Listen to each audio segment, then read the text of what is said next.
नमस्कार दोस्तों, आज फिर आपका स्वागत है क्राउन इमिग्रेशन के यूट्यूब चैनल पर। तो आज की जो हमारी वीडियो है, इसका जो टॉपिक है वो है residency permit under business category of Sweden. उसके बारे में हम डिस्कस करेंगे, क्योंकि जो स्वीडन जो कंट्री है, अगर आप इसके पासपोर्ट की वैल्यू चेक करते हैं, रैंकिंग चेक करते हैं या इसका इंडेक्स चेक करते हैं, तो ये जो कनाडा है या यूएसए है उससे भी पावरफुल पासपोर्ट है। और यहाँ पर भी आप अपनी बिजनेस माइग्रेशन ले सकते हैं। अगर आप किसी भी कंट्री के सिटीजन हैं, तो अगर आप स्वीडन में अपनी बिजनेस रेजिडेंसी लेना चाहते हैं विद फैमिली, तो ये आपके लिए बहुत ही अच्छा ऑप्शन है।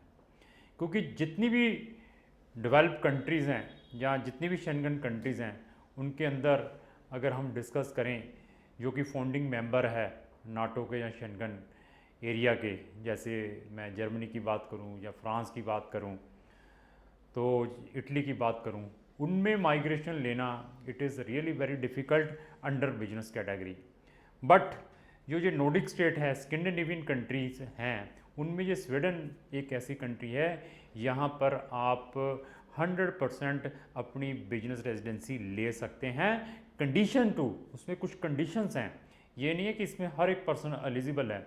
लेकिन अगर मैं यहाँ की इन्वेस्टमेंट को किसी और कंट्री के साथ कंपेयर करूँ तो बहुत ही निग्लिजिबल है, बहुत ही कम है। एनी हो, उसको हम प्रॉपर डिस्कस करेंगे। ये अगर स्वीडन की हमारी बहुत सारी वीडियोज़ हैं, स्वीडन को हम बहुत लंबे समय से प्रमोट करते आ रहे हैं फॉर हायर स्टडीज़। वहाँ पर हम बहुत सारे बच्चों को विद स्पाउस और डिपेंडेंट बच्चों के साथ भी स्वीडन में हायर स्टडीज़ के लिए भेजते हैं। स्वीडन की हमारी कम से कम 12 से 14 वीडियोस हैं हमारे चैनल के ऊपर। वहाँ से आप स्कॉलरशिप कैसे ले सकते हैं स्वीडन यूनिवर्सिटीज़ में, वहाँ पे पोस्ट स्टडी परमिट का क्या वे है, after completion of study international students के लिए क्या ऑप्शंस हैं, अगर आपने वहाँ पे परमानेंट रेजिडेंसी लेनी है स्वीडन की तो किस वे से ले सकते हैं, तो स्पाउस के लिए वर्किंग राइट्स कितने हैं। तो हर एक चीज़ को मैंने टच किया हुआ है। वहाँ की अकोमोडेशन के बारे में भी मैंने टच किया हुआ है, वहाँ की गवर्नमेंट आपको कितना स्कॉलरशिप प्रोवाइड करती है इंटरनेशनल स्टूडेंट को, उसके बारे में टच किया है। वहाँ के इनटेक्स के बारे में भी मैंने टच किया हुआ है। और अभी जो उनका जैन और फेब वाला जो इनटेक है 2021, उसकी जो लास्ट डेट है वो 15 अगस्त है। 15 अगस्त से पहले पहले अगर आपने स्वीडन जाना है as a student with spouse and dependent बच्चों के साथ, तब भी आप हमें कॉन्टैक्ट कर सकते हैं। और अभी हम अपने टॉपिक के ऊपर आते हैं। वहाँ की जो रेजिडेंसी परमिट है अंडर बिजनेस कैटेगरी के थ्रू आप कैसे ले सकते हैं, जिसको हम सेल्फ एम्प्लॉयड कैटेगरी कहते हैं, जिसको हम ओनर ऑपरेटर प्रोग्राम है जो कनाडा के अंदर चलता है। जैसे कि अभी कनाडा में मैंने जो ओनर ऑपरेटर प्रोग्राम डाला है हमारे चैनल के ऊपर, उसको भी देख सकते हैं कि अगर आप वहाँ पर कनाडा में कोई बिजनेस बाय कर लेते हैं, उस बिज़नेस को बाय करने के बाद आपको वहाँ का जो है ओपन परमिट मिल जाता है। तो आप अपनी फैमिली को भी जाने के बाद बुला सकते हैं जब आपको पीआर हो जाती है। तो इसी तरीके से स्वीडन में आप फ्रॉम द फर्स्ट डे अपनी फैमिली और डिपेंडेंट बच्चों को ले जा सकते हैं। और फैमिली जो आपकी वहाँ पर माइग्रेट होती है, उसको भी फुल राइट हैं वहाँ पर वर्किंग करने के। एक ये भी एडवांटेज है। और इवन स्वीडन के अंदर अगर आप अपने बच्चों को साथ में कंपनी कर रहे हैं तो उनकी वहाँ पर एजुकेशन फ्री है। तो दिस इज़ अ वेरी मतलब प्लस पॉइंट है इतनी डेवलप कंट्री के अंदर। मैंने पासपोर्ट की तो आपको वैल्यू बता दी है। और सोशल सिक्योरिटीज़ को लेकर वर्ल्ड में ये वर्ल्ड में मतलब सेकंड और थर्ड नंबर पे ये कंट्री आती है। बहुत ही ज़्यादा यहाँ की गवर्नमेंट सोशल सिक्योरिटीज़ अपने जो उनके नेशनल है उनको प्रोवाइड करती है। सोशल सिक्योरिटीज़ के बारे में मैंने बहुत सारी डिस्कशन की हुई हैं। सोशल सिक्योरिटी में क्या क्या आता है, सबसे पहले मेडिकल आता है कि जब बंदे को मेडिकल जिस कंट्री में फ्री है तो that will be the good country. और सोशल सिक्योरिटी में आता है वहाँ की एजुकेशंस आपके बच्चों की, तो वो भी सोशल सिक्योरिटीज़ के अंदर आती है। वहाँ पर रिटायरमेंट बेनिफिट, जब आप किसी एज लिमिट में पहुँच जाते हैं तो वहाँ की गवर्नमेंट किस टाइप के आपको बेनिफिट प्रोवाइड करती है। तो इस टाइप की जो फैसिलिटीज़ है सोशल सिक्योरिटी, सबसे ज़्यादा जो है स्वीडन गवर्नमेंट अपने जो उनके सिटीजन है उनको प्रोवाइड्स करती है। तो ये जो प्रोग्राम है it is very good program, self employed category. इसके थ्रू आपने अगर माइग्रेट होना है स्वीडन में तो आप इजीली इस कंट्री में माइग्रेट हो सकते हैं। ये प्रोग्राम उनके लिए हैं जिनका ऑलरेडी बिजनेस है। मैं फिर बता दूं, जिनका ऑलरेडी बिजनेस है किसी भी कंट्री में, either in European countries, either in Asian countries, either in south American country, किसी भी कंट्री में अगर आप अपना कोई बिजनेस रन कर रहे हैं, उसकी प्रॉपर रिटर्न भर रहे हैं, तो आप स्वीडन की रेजिडेंसी बिजनेस की ले सकते हैं विदाउट एनी प्रॉब्लम। आइदर वहाँ पर अपना ब्रांच ऑफिस ओपन करके, जहाँ वहाँ पर जो ऑलरेडी बिजनेस फॉर सेल हैं उसको परचेज करके, या वहाँ पर जो भी बिजनेस है उसके शेयर होल्डर बनकर आप वहाँ की रेजिडेंसी ले सकते हैं। इवन न्यू कंपनी फॉर्मेशन करके भी आप वहाँ की रेजिडेंसी ले सकते हैं। तो उसके बारे में मैं अभी कंप्रहेंसिव डिस्कशन करूँगा। और इसके बीच में इम्पोर्टेंट चीज़ और भी है। बिजनेस तो मैंने बता दिया, सफिशेंट आपके पास पैसा होना चाहिए, कितना होना चाहिए उसके बारे में मैं टच करूँगा। साथ में आपकी एजुकेशन इज़ वेरी इंपॉर्टेंट, आप एजुकेट भी होने चाहिए अगर आपने वहाँ पर बिजनेस करना है। एटलीस्ट 10th 12th ग्रेजुएट, ये नहीं है कि अंडर मैट्रिक को मैंने जाना है। और साथ में आपका इन्होंने आइदर बताया है जहाँ आपको स्वीडिश लैंग्वेज और इंग्लिश दोनों में से कोई लैंग्वेज भी आनी चाहिए। अगर स्वीडिश है तो वो उनके लैंग्वेज के लेवल चलते हैं A1 A2 ऐसे ही वो है। अगर आपको स्वीडिश नहीं आती तो इंग्लिश आनी चाहिए। इंग्लिश का एविडेंसेस कहाँ से प्रोवाइड कर सकते हैं?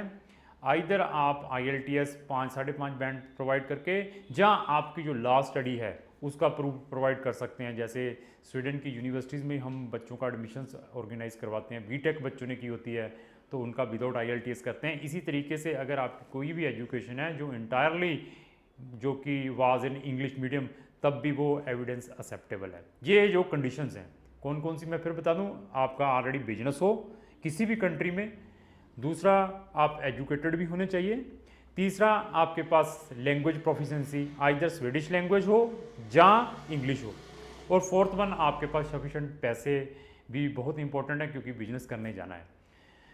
तो कितने पैसे चाहिए पहले इसके बारे में मैं डिस्कस करूंगा। रेजिडेंसी कितने टाइम का देते हैं उसके बारे में मैं डिस्कस करूंगा। पैसे पहले वो कहते हैं कि आपके पास लिविंग एक्सपेंसेस वेरी इंपॉर्टेंट, कि अगर आप वहाँ पर आ रहे हैं तो वहाँ की गवर्नमेंट ये कहती है कि हम आपको डायरेक्टली 2 इयर्स का रेजिडेंसी परमिट प्रोवाइड करेंगे। आइदर आप सिंगल हैं, अगर फैमिली के साथ जा रहे हैं तो फैमिली के साथ, अगर आपने डिपेंडेंट बच्चों को ले जाना तो उनके साथ, आपको वहाँ के मेंटेनेंस, आपके लिविंग एक्सपेंसेस पहले आप दिखाइए 2 साल के, और आपको डायरेक्टली 2 साल का रेजिडेंसी परमिट मिलेगा।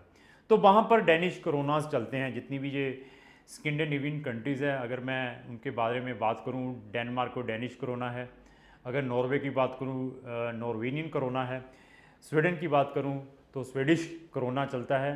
जो स्वीडिश कोरोना की आज की डेट में एक स्वीडिश कोरोना वो लगभग 8.5 रुपये इंडियन रुपीज़ के इक्विवेलेंट है। तो कितने फंड दिखाने हैं आपने? अगर आप सिंगल अपनी एप्लीकेशन प्रोसेस कर रहे हैं तो आपको 2 लाख स्वीडिश कोरोना दिखाना पड़ेगा। अगर आप अपनी स्पाउस को साथ में डाल रहे हैं तो स्पाउस का भी 1 लाख स्वीडिश कोरोना दिखाना पड़ेगा।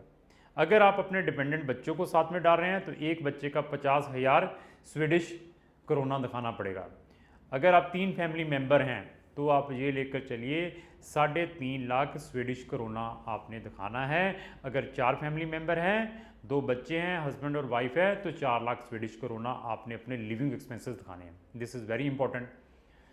तो ये दिखाने के बाद वो 2-2 साल का रेजिडेंसीज परमिट प्रोवाइड करेंगे। अगर मैं 3 लोगों की बात करूं तो ये लेकर चलिए आपको खाने पीने रहने के लिए वहाँ पर कम से कम 30 से 32 लाख रुपया दिखाना पड़ेगा। मैंने फिर बता दिया फंड सफिशिएंट होने चाहिए। ये तो आपके लिविंग एक्सपेंसेस हैं।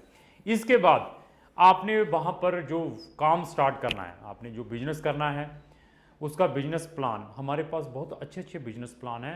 According to your profile we can provide you a very very lucrative business plans.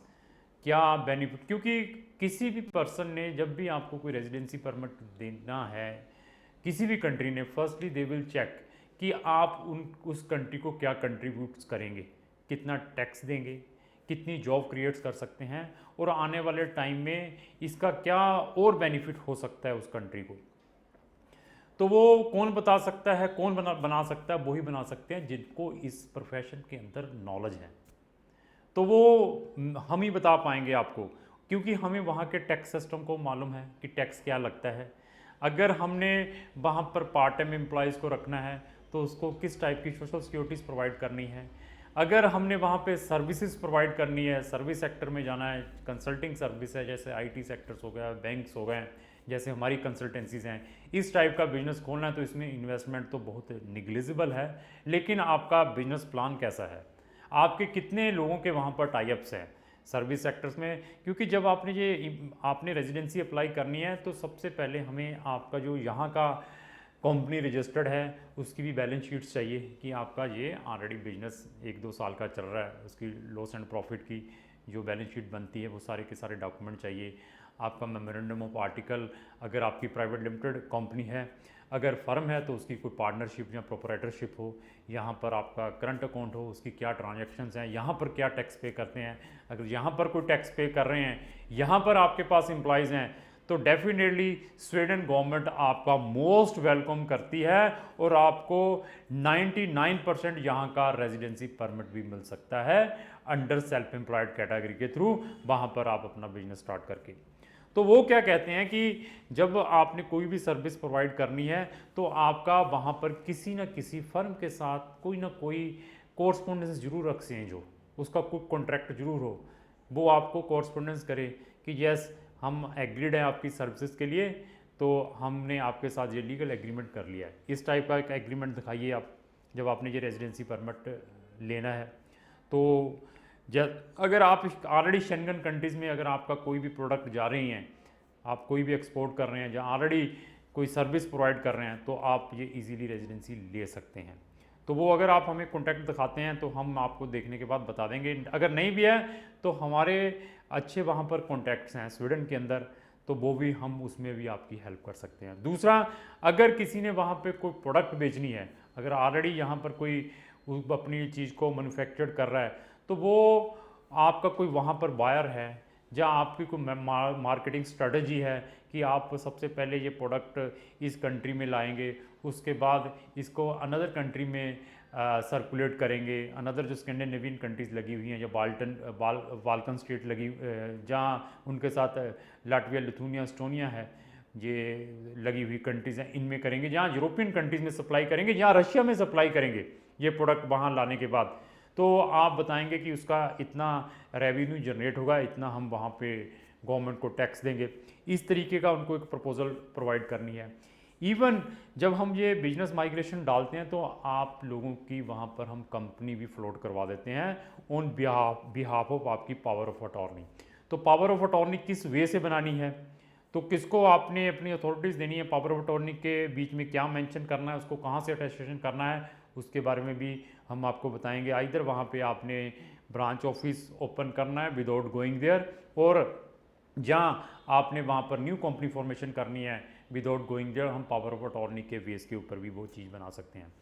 हाँ, अगर वहाँ पर आपने ऑलरेडी एग्जिस्टिंग बिजनेस बाय करना है, हमारे पास काफ़ी बिजनेसेस हैं जो वहाँ पर सेल के ऊपर हैं, आइदर कोई रेस्टोरेंट है, कोई स्टोर है, इस टाइप के बिजनेसेस हैं, चाहे कोई टैक्सी का बिजनेस है, बहुत सारे इस टाइप के बिजनेसेस हैं हमारे पास स्वीडन में। अगर उनको बाय करना चाहते हैं तो उसका एक लीगल एग्रीमेंट बनेगा पार्टी के साथ, तो उसमें कुछ ना कुछ लीगल टर्म्स मेंशन की जाएगी कि मैं अपनी रेजिडेंसीज अप्लाई करने जा रहा हूँ, और उसका कंप्लीट प्रोजेक्ट रिपोर्ट बनाई जाएगी कि इसकी जो एक्सपेक्टेड कॉस्ट है या इसका जो हमारे साथ नेगोशिएशन हुआ है, जो फाइनल सेटलमेंट हुआ है, वो इतने यूरो का या स्वीडिश करोना का हुआ है, उसके अंदर हमने इतना पार्टी को ऑलरेडी एडवांसमेंट कर दिया है। तो इस टाइप का हमने ये चीज़ें क्रिएट करनी है। तो ये चीज़ें जो क्रिएट होती हैं वो जेन्युइन लोगों की बन सकती हैं अगर आप रियली स्वीडन के अंदर बिजनेस करना चाहते हैं। तो बहुत ही एक्सपेंसिव कंट्री है, ये दिमाग में जरूर लेकर चलिए Sweden. It is not so easy, जैसे मैंने बड़ी ईजीली आपको ये वीडियो बता दी है, आपको लगता है बड़ा ईजी है। अगर आप रियली स्कैंडिनेवियन कंट्रीज़ में बिजनेस करना चाहते हैं, जिनको मालूम है स्कैंडिनेवियन कंट्री कितनी एक्सपेंसिव है, तो क्राउन इमिग्रेशन आपकी 110% हेल्प कर सकती है वहाँ पे कंपनी फ्लोटिंग के लिए। वहाँ पे अगर आपने बिजनेस कोई बाय करना है, उसमें अगर आपने कोई कंपनी फ्लोट करनी है, उसमें बैंक खोलना है, वहाँ के टैक्स नंबर लेने हैं, तो उसमें हर एक चीज़ में हम आपकी हेल्प कर सकते हैं। तो ये मैंने जो फंड बताए थे 30 से 32 लाख, इसके अलावा जो आपने वहाँ पे बिजनेस करना है, आप समझिए वहाँ पर आपका कोई सर्विस सेक्टर का ही बिजनेस है, आपने सर्विस प्रोवाइड करनी है, प्रोडक्ट नहीं बेचनी, उसके जो आने वाले टाइम में एक्सपेंसेस है, क्या हो सकते हैं, वहाँ का रेंट है, एक आधे एम्प्लॉय की कुछ सैलरी है, वो जनरेट करने के बाद आप बताते हैं कि मेरा 30-40 लाख रुपया और लगेगा, तो वो 30-40 लाख रुपया भी दिखाना पड़ेगा। 30 लाख रुपया तो आपके लिविंग एक्सपेंसेस हो गए, और उसके अलावा 20-30 लाख रुपया जो आपका और है, जो बिजनेस के ऊपर लगना, वो दिखाना है। हाँ, आपने वहाँ पर कोई बिजनेस परचेज करना है, कोई रेस्टोरेंट व्हाट्सएवर परचेज करना है, लीज के ऊपर लेना है, तो जो फॉर सेल है वो लेना है, तो उसकी जो कॉस्ट है, अगर वो आपको वहाँ की जो पार्टी बताती है कि इसकी जो कॉस्ट है 100,000 यूरो की है या 50,000 यूरो की है, तो जो 50,000 यूरो भी आपने अकाउंट में दिखाना है कि ये 50,000 यूरो का मैंने ये जाके परचेज़ करना है, जिसके अंदर मैंने पार्टी को 2,000 यूरो या 1,000 यूरो या 500 यूरो ऑलरेडी दे दिया है। ये लीगल एग्रीमेंट हमने फर्म के साथ कर लिया है जो आपने परचेज़ करनी है। तो उस बिहाफ के ऊपर फिर यहाँ पर हम फाइल सबमिट्स करवाते हैं, और यहाँ के लिए कोई पुलिस क्लियरेंस सर्टिफिकेट की जरूरत नहीं है स्वीडन में। This is also plus point. Without police clearance certificate आप अपनी यहाँ की residency under self employment category में करवा सकते हैं। और इसके अंदर क्या कंडीशन है, जो भी आपने वहाँ पर परचेज करना है, बिजनेस या शेयर परचेज करने हैं, जो उसकी वैल्यू है वो मोर देन 50% से ज़्यादा होनी चाहिए, तो then you are eligible to apply the residency permit. अगर उसके शेयर आपके, अगर पार्टनरशिप में कोई चीज़ परचेज करने जा रहे हैं, शेयर परचेज करने जा रहे हैं, उसकी 50% से कम है, तो ये आप उसके लिए एलिजिबल नहीं है।